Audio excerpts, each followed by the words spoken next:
What if I told you this entire Earthworm Jim statue base started as a raw gray resin print? In this video, I'm turning this 3D print into fully painted collectible step by step. From metallic weathering and the rocket base to fire, smoke, and battle damage effects. Printed using ABS-like Pro 2 resin and the Anycubic Photon Mono M7 Pro, and painted with Vallejo and Liquitex acrylics using airbrush and brush techniques. This is part 1, the base transformation. Let's bring this to life. So the base has two parts. One part is the flame and one part is the rocket, which is inside the rocks. Already the print has been perfect, which means we have the minimum imperfection for post-processing. Just for better adhesion of the primer or the paint, I try to clean the surface. I will use the metal brush with the drummer, and also here I have to smooth it a little more so it will fit better. Let's start with post-processing the base.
For painting fire or flame, usually we start with the most yellowish color, which we have to show the bright and deep heat, and as increasing the flame we arrive to orange, red, darker red, and probably on the edges of the flame we apply some black or dark gray color to show it has reduced the heat.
Now for simulating the smoke, I applied dark gray on these parts, which they are different with the flame, just giving some touches like this.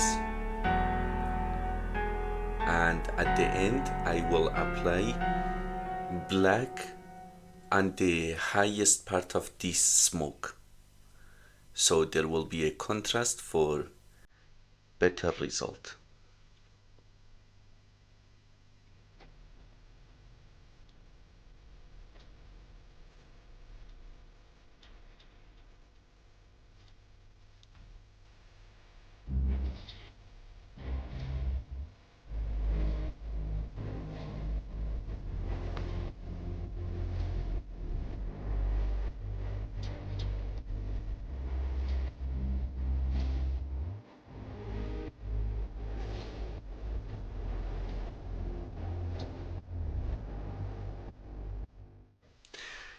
The flame with the smoke is totally done. Just I have to apply varnish on the surface to stabilize the paint and to protect it. So here I show you in order all the colors from here which I used till top.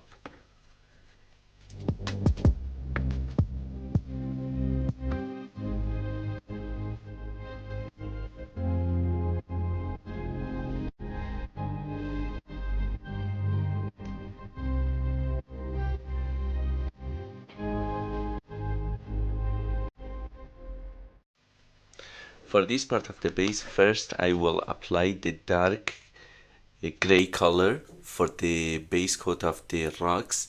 Then I will apply dark brown for the dirt. And the last step will be the shuttle to be painted.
The base painting is almost done.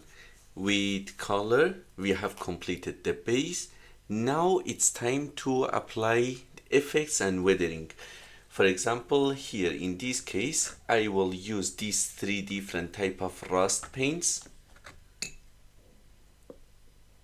So one is wash, one is orange fresh rust, and the other one dry rust. Here also, between the gaps, I will apply black wash